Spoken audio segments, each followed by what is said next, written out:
नमस्कार. आजच्या व्हिडिओमध्ये मी तुम्हाला मार्गशीर्ष महिन्याच्या चारही गुरुवारी महिलांनी चुकूनही कोणती कामे करू नये याबद्दलची संपूर्ण माहिती सांगणार आहे. पण त्याआधी तुम्ही चॅनलवरती नवीन असाल तर चॅनलला लाईक करा आणि सबस्क्राईब देखील करा. कमेंटमध्ये श्री स्वामी समर्थ किंवा ओम महालक्ष्मी नमः लिहायला विसरू नका. मार्गशीर्ष गुरुवारचं व्रत अत्यंत प्रभावी आहे कारण माता लक्ष्मीने स्वतः पद्मपुराणात सांगितले आहे की माझं हे व्रत जो कोणी नित्य नियमाने करेल तो सदैव सुखी राहील असे माझे वचन आहे. त्यामुळे अनेक सौभाग्यवती स्त्रिया भाविक भक्त मार्गशीर्ष महिन्यातील गुरुवारचे व्रत पूजा अगदी आनंदाने भक्तिभावाने करतात. तर आजच्या या व्हिडिओमध्ये आपण मार्गशीर्ष गुरुवारी आपल्याला कोणत्या गोष्टी चुकूनही करायच्या नाहीत, कोणत्या नियमांचं संयमांचं पालन करावं किंवा जर आपल्याला एखाद्या गुरुवारी अडचण आली किंवा कोणाला बाहेरगावी जायचे असेल, कोणाला कोणत्या कार्यक्रमासाठी जायचे असेल, त्या दिवशी मार्गशीर्ष मधला गुरुवार असेल तर आपण कुठेतरी जाणार असेल किंवा अडचण असेल तर ते व्रत आपण कशा पद्धतीने करू शकतो जेणेकरून त्या व्रतामध्ये खंड पडणार नाही किंवा शेवटच्या गुरुवारी अडचण आली तर उद्यापन कधी करावे. त्याबरोबरच अशी पण काही कामे आहेत की ती आपल्याला या दिवशी चुकूनही करायची नसतात. कारण या दिवशी लक्ष्मीची जो कोणी भक्तिभावाने पूजा करतो त्याच्या जीवनात सुख शांती समृद्धी येते. जर तुम्ही देखील या नियमांचं पालन केलं तर लक्ष्मी तुमच्या घरामध्ये स्थिर राहील. लक्ष्मीची कृपा तुमच्यावरती नेहमी राहील. तर ते नियम कोणकोणते आहेत हे आपण जाणून घेऊया. तर हे मार्गशीर्ष महिन्यातील गुरुवारचं व्रत सुख समाधान शांती धन संपत्ती कीर्ती मान सन्मान ऐश्वर्य मिळवण्यासाठी आणि श्री महालक्ष्मीची कृपा आपल्यावर व्हावी यासाठी करायचं आहे. तर सर्वात पहिला नियम म्हणजे सर्वात आधी त्या दिवशी आपलं घर स्वच्छ असणं गरजेचं आहे. कारण माता लक्ष्मीला स्वच्छता अतिशय प्रिय आहे. लक्ष्मी ही चंचल आहे. ज्या घरामध्ये स्वच्छता शांतता विचारांमध्ये एकी असते त्या घरी वास्तव्य करणे माता लक्ष्मीला आवडते. त्यामुळे सर्वात आधी आपलं घर स्वच्छ असणं गरजेचं आहे. आणि हो, या दिवशी गुरुवार आहे त्यामुळे आपल्याला स्वच्छतेशी फारशी काही कामं करायची नसतात. त्यामुळे आपण जे काही संपूर्ण घर स्वच्छ करायचं असेल ते आपण आदल्या दिवशीच बुधवारी करून घेऊ शकतो. आणि गुरुवारी पूजा मांडण्यापूर्वी आपल्याला पाण्यामध्ये थोडीशी हळद मिक्स करून पूजेपुरती जागा आपल्याला स्वच्छ पुसून घ्यायची आहे आणि त्या ठिकाणी तुम्ही पूजा मांडू शकता. दुसरा सर्वात महत्त्वाचा नियम म्हणजे हे मार्गशीर्ष गुरुवारचं व्रत कोणीही करू शकतं. कोणतीही कन्या, स्त्री, पुरुष सर्वजण हे व्रत करू शकता. गर्भवती स्त्रिया सुद्धा हे व्रत करू शकता. फक्त त्यांनी उपवास मात्र आपल्या बाळाची काळजी घेऊन करावा किंवा मग फक्त पूजा मांडली, कथा वाचली किंवा ऐकली तरी चालू शकतं. उपवास नाही केला तरी पण चालेल. त्याबरोबरच काही जणांना असा देखील प्रश्न पडतो की एका घरामध्ये एकापेक्षा जास्त व्यक्ती किंवा स्त्रिया असतील तर त्यांनी वेगवेगळी पूजा मांडावी का? तर एका घरामध्ये कितीही व्यक्ती किंवा कितीही स्त्रिया असतील तर पूजा मांडणी एकच करायची आहे. कोणा एका व्यक्तीने पूजा मांडणी केली तरी चालू शकतं. कथा मात्र सर्वजण मिळून बसून ऐकू शकता. त्यापैकी एका व्यक्तीने कथा वाचली आणि बाकीच्यांनी ऐकली तरीही आपल्याला या व्रताचं योग्य ते फळ मिळू शकतं. तर सर्वात महत्त्वाचा नियम म्हणजे व्रत करणाऱ्या व्यक्तीने शरीराने आणि मनाने शुद्ध असावे. या दिवशी माता लक्ष्मीची पूजा मांडायची आहे. त्यामुळे आपल्याला शक्य झालं तर सुगंधी उठण्याने स्वच्छ स्नान करायचं आहे. तुम्ही केस धुणार असाल तर पाण्यामध्ये थोडीशी हळद मिक्स करून केस धुवू शकता. या दिवशी आपल्याला स्वच्छ स्नान करायचं आहे आणि त्याबरोबरच आपलं मनही शुद्ध असणं गरजेचं आहे. या दिवशी आपल्या मनामध्ये कोणत्याही प्रकारचे वाईट विचार, शंका असू नयेत.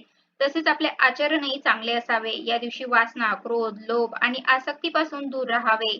या दिवशी खोटे बोलणे टाळावे आणि सत्याचे अनुसरण करावे. मनाला संयमात ठेवावे. कोणालाही अपशब्द बोलू नये, शिव्याशाप देऊ नये. कारण इकडे आपण मनोभावे माता लक्ष्मीची पूजा करतो, व्रत करतो आणि तिकडे आपण असं काही कृत्य केलं तर आपण केलेल्या सेवेचं फळ आपल्याला मिळणार नाही. त्यामुळे या दिवशी आपण अशा गोष्टी चुकूनही करायच्या नाही.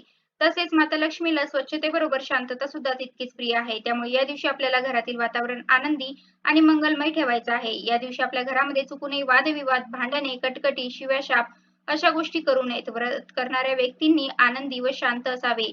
हे व्रत अतिशय श्रद्धेने करावे. व्रताच्या दिवशी कुटुंबातील सर्व माणसांनी प्रसन्न व्रती ठेवावी. सर्वांनी प्रेमाने गुण्यागोविंदाने राहावे. शक्य झालं तर या व्रताची कथा कोणीतरी एकाने वाचावी. घरातील सदस्यांपैकी आणि बाकी सर्वांनी मिळून ती ऐकावी. त्याबरोबरच शेजारच्यांनाही आमंत्रण देऊन तुम्ही ही कथा ऐकू शकता. त्याबरोबरच पुढचा नियम देखील अत्यंत महत्त्वाचा आहे. घरातल्या व्यक्तीपैकी जो कोणी लक्ष्मीचे पूजन करणार आहे किंवा या व्रताची मांडणी करणार आहे, मग ती स्त्री असो किंवा पुरुष, त्यांनी शक्यतो या दिवशी स्वच्छ कपडे परिधान करावेत. या दिवशी आपल्याला काळ्या रंगाचे कपडे किंवा महिलांनी काळ्या रंगाची साडी चुकूनही घालायची नाही. कारण आपल्या हिंदू धर्मामध्ये काळा रंग हा अशुभ मानला जातो. त्यात एक प्रकारची निगेटिव्हिटी असते.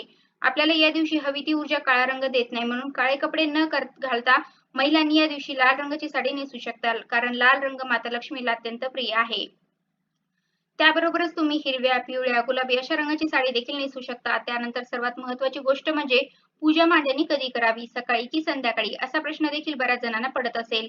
कारण सगळ्यांनाच सकाळी वेळ मिळत नाही. तर ज्यांना सकाळी वेळ मिळेल त्यांनी सकाळी पूजा मांडू शकता. मात्र ज्यांना सकाळी पूजा करणं शक्य होणार नाही त्यांनी सायंकाळी 5 ते 7 या वेळामध्ये पूजा केली तरी चालू शकतं. ती सुद्धा तिन्ही सांजेची वेळ आहे, लक्ष्मी येण्याची वेळ आहे. तुम्ही त्यावेळी देखील पूजा मांडू शकता, काहीच हरकत नाही. किंवा फक्त सकाळी पूजेची मांडणी केली आणि सायंकाळी कथा वाचली तरीही चालू शकतं. पण लक्षात ठेवा आपल्याला कथा नक्की वाचायची आहे किंवा ऐकायची आहे. त्याशिवाय हे व्रत अपूर्ण आहे. मग ही कथा तुम्ही मोबाईलवर ऐकू शकता किंवा कोणाला तरी वाचायला सांगून स्वतः ऐकू शकता किंवा स्वतः वाचू शकता. मात्र ही कथा ऐकायला वाचायला विसरू नका. या व्रताची सुरुवात आपल्याला मार्गशीर्ष महिन्यातील पहिल्या गुरुवारी करायची असते आणि त्याच महिन्याच्या शेवटच्या गुरुवारी या व्रताचं उद्यापन करायचं असतं.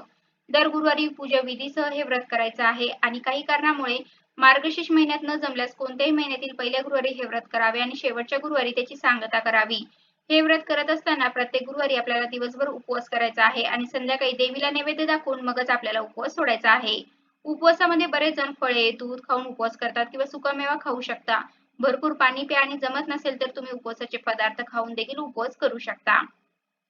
शेवटी भाव महत्वाचा आहे आणि हे व्रत करत असताना एखाद्या गुरुवारी एखाद्या स्त्रीला अडचण आली, मग ती कोणत्याही प्रकारची अडचण असो, जर ती पूजा मांडणी करू शकत नसेल, तर त्या दिवशी उपवास मात्र जरूर करावा. कारण आपण या व्रतामध्ये खंड पडू द्यायचा नाही. त्यामुळे आपल्याला उपवास करायचा आहे, कथा वाचायची आहे किंवा ऐकायची आहे आणि पूजा मांडणी नाही केली तरीही चालू शकतं.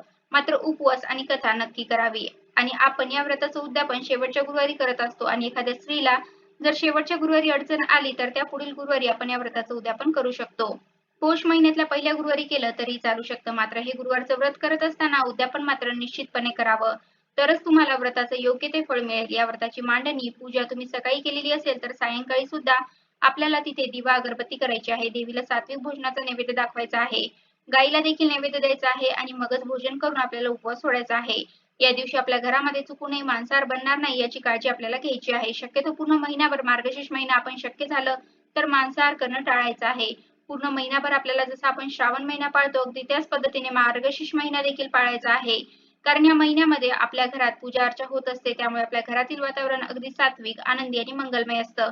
त्यामुळे शक्यतो व्रत करणाऱ्या व्यक्तीने तरी मांसाहार अजिबात करू नये. तसेच गुरुवारी म्हणजे फक्त या दिवशी आपल्याला ब्रह्मचर्याचं पालन करायचं आहे. कारण या दिवशी आपण माता लक्ष्मीची पूजा आपल्या घरामध्ये केलेली असते. साक्षात सूक्ष्म स्वरूपात का होईना माता लक्ष्मीचा वास आपल्या घरामध्ये असतो. त्यामुळे पूर्ण महिनाभर नाही पण फक्त या दिवशी आपल्याला ब्रह्मचर्याचं पालन करायचं आहे. कारण मांसाहार करणं असो किंवा ब्रह्मचर्य असो आपण आपल्या मनावर किती संयम ठेवू शकतो हे यातून दिसून येतं. त्यामुळे या दिवशी आपण काही गोष्टींचा त्याग करून मन एकाग्र करून जर श्रद्धा भावनेने पूजा विधी केला तर आपल्याला त्यामध्ये हमखास यश लाभत असते. तसेच या दिवशी नखे कापू नये, केस कापू नये. त्याबरोबरच या दिवशी शक्यतो कांदा लसणाचं सेवन टाळावे. कारण काही धार्मिक ग्रंथामध्ये कांदा लसूणयुक्त पदार्थांचे सेवन करण्याला तामसिक आहार म्हटले गेले आहे. त्यामुळे या दिवशी शक्यतो सात्विक आहार घ्यावा. पुरणपोळी किंवा जे काही तुम्ही सात्विक पदार्थ बनवलेले असतील त्याचा नैवेद्य आपल्याला देवीला दाखवायचा आहे. शक्यतो नैवेद्यामध्ये सुद्धा कांदा लसूण नसावा याची काळजी घ्यावी. अशा प्रकारे चारही गुरुवारी आपल्याला या सर्व नियमांचं पालन करायचं आहे आणि ज्या दिवशी उद्यापन आहे त्या दिवशी सुद्धा नेहमीप्रमाणेच आपल्याला पूजा करायची आहे, आरती करायची आहे, कथा वाचायची आहे. दिवसभर उपवास करायचा आहे आणि 5 किंवा 7 सुवासिनी किंवा कुमारिकांना बोलून तुम्ही हळद-कुंकू त्यांना लावायचं आहे. एक-एक फळ त्यांना द्यायचं आहे. व्रतकथेचं एक-एक पुस्तिका देऊ शकता, त्यांना दूध देऊ शकता. शक्य झाले तर या दिवशी ब्राह्मणाला शिदावं, वस्त्र आणि दक्षिणा देऊन नमस्कार करावा. सायंकाळी गाईला नैवेद्य द्यायचा आहे. देवीला पण नैवेद्य दाखवायचा आहे आणि मग आपण भोजन करून उपवास सोडायचा आहे.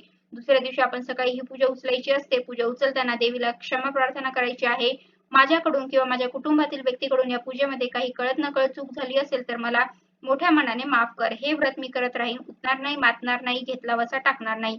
तुझी कृपा आमच्यावर नेहमी असू दे. अशा प्रकारे देवीला प्रार्थना करावी. या प्रकारे मार्गशीर्ष महिन्यातल्या प्रत्येक गुरुवारी आपण योग्य त्या प्रकारे व्रताची मांडणी करून त्या नियमांचं पालन केलं तर तुम्हाला सुद्धा या व्रताच्या केलेल्या सेवेचं फळ नक्कीच मिळेल.